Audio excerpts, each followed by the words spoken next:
once the absolutely horrible and disgustingly incompetent 3.11 update dropped, alongside the massive crashes, I got the chance to play around with a Glaive ship. Lore-wise, its OG version is flown by the burn victims, Vanduul, the alien race. But frankly, I have a feeling there's something else going on with this ship. And the more I looked at it, the more it kind of showed. Now don't get me wrong, on the first glance there is no doubt, it's amazing as all hell and striking like no other ship even among the ships of Star Citizen. This Cylon fighter looking design is indeed a kind of a design that no sane engineer would ever make. And that's where kinda the problems begin. See, on its own the design would be like a concept supercar, flashy, flamboyant, and utterly useless as a daily driver. Sure, it's marked as a fighter, but even as such, it feels completely unfitting thing. So let's just take a look. First, it's striking and alien-like. Yes, it's amazing to look at, so it should be precision designed, right? Well, just like with the gal you picked up in the club, once in proper light, nope! Its painting and parts look like a botched plastic surgery victim with bunch of scrapped ships crammed together in some sort of Mad Max-like apocalyptic utilitarian coal-rolling abomination of engineering. And you ask yourself, would such an apocalyptic spaceman build a ship that's technically difficult to maintain? No, clearly not. Just strap an engine to a random office chair and grab an AK-47 and go pirate, not spend hours making a retractable wing.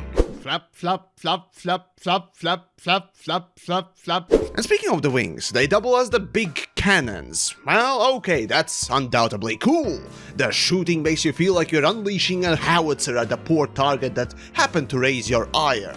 Though that also leaves you thinking, what if? What if I don't want these cannons? Well, but say you want these cannons, or perhaps these. Well, then you can't! With Glaive, you better learn to love every single aspect of the ship, as you can't change it. In fact, unlike most trophy wives, this one you gotta keep and you can't exchange it at your local yacht club, like your last one. And you know the good old saying, don't stick your dick in crazy? Well, by buying this ship, you certainly have committed exactly that. As for getting inside, well, there really is no room for standing or even turning around. The ship belly opens up, you insert your catheter up your urethra, a butt plug for safety, and if you got another hole, well then it's best to fill that one too, since you ain't getting out again. And the ship quite literally forces you to perform the doggy position, and unlike other pretty ships, this literally is a sex machine. So that makes you question, what are those alien burn victims into? Or maybe is it that Mr. Roberts' company just wants to get a simple message across to you, the loyal customer? This is the position you must take when approaching Star Citizen. This is what you must do.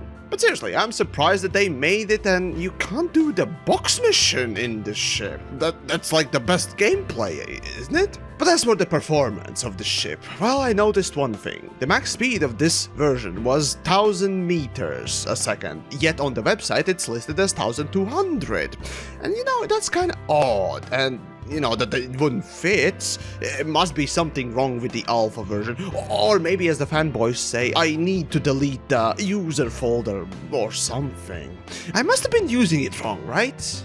Has Star Citizen become the space Apple now? Oh, and on top of that, maneuverability was bad, like really bad. Bad to a point where my garbage Mustang Alpha would outrun and outturn it. Now you'd think that a spaceship with the wide wings would mean that it needs less power for the thrusters to make it rotate as the pivot point for the mass is further away, but no!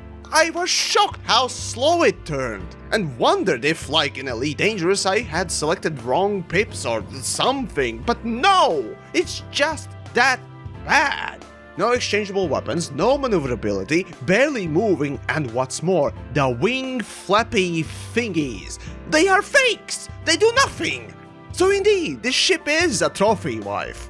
Good looking, but utterly useless with fake tits and face. In fact, it doesn't even hide that fact it's made of old card parts. It has a Botox injections daily, and I think one of its boob implants is leaking.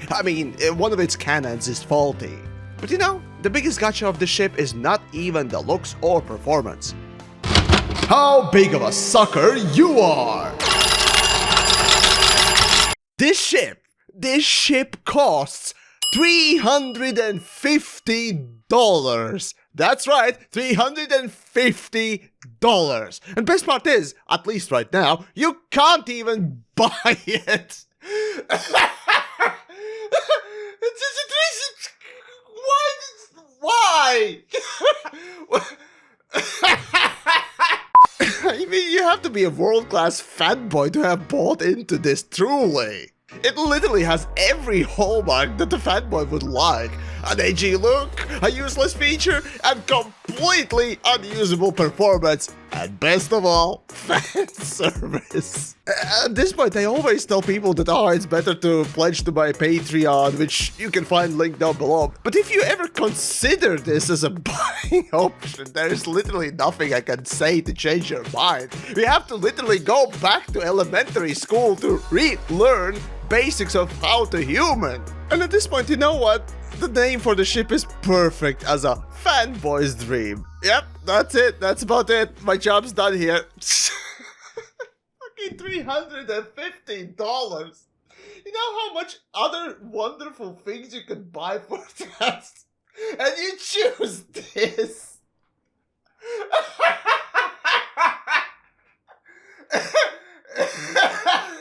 Oh, God. What? Is that model glitching out? Yes, it is, ladies and gents. It's glitching out because of course you would have something like that. Fucking Jesus. Learn the doggy position. That's gonna be very helpful in space combat in the future. Yep.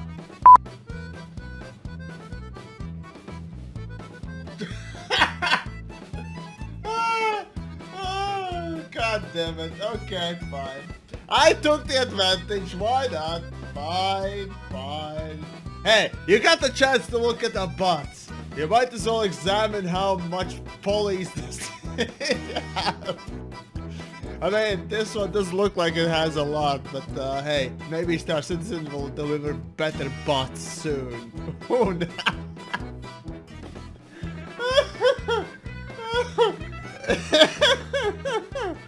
I just flap. Oh, what was I doing? Oh, right.